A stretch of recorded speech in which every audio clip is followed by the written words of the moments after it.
Te marama. He rete tonu te whae o ngā tikanga iti o iara. Ka noho mai.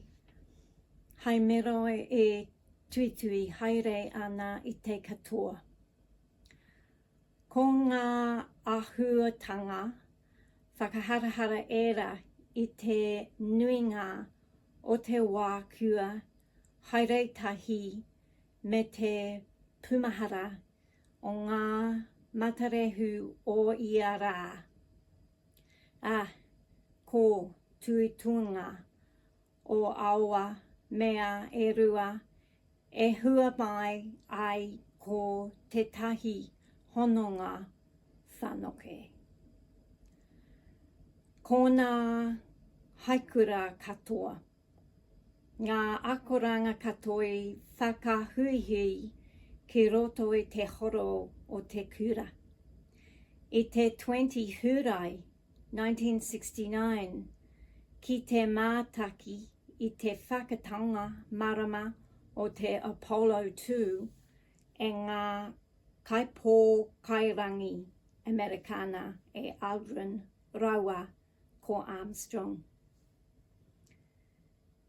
E matakina e matau ki runga pou aka whakata nui e whakaturia o mua i te horo.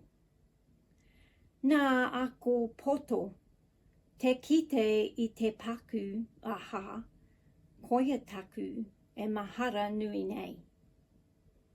Aha koa te hikaka o te puta i te akomanga. Kātahi a hau ka tiro whakāraro. Ka kite kua matoha, te kaui o taku hiu maui. Kātahi te whakaaro hea hea. I te wā e tata ana te tū a Armstrong ki runga i te marama, one small step for man, me awa mea katoa.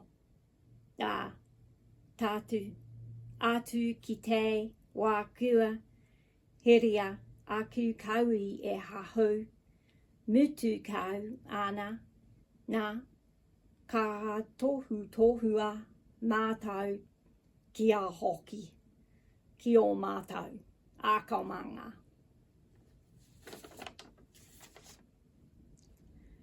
The moon.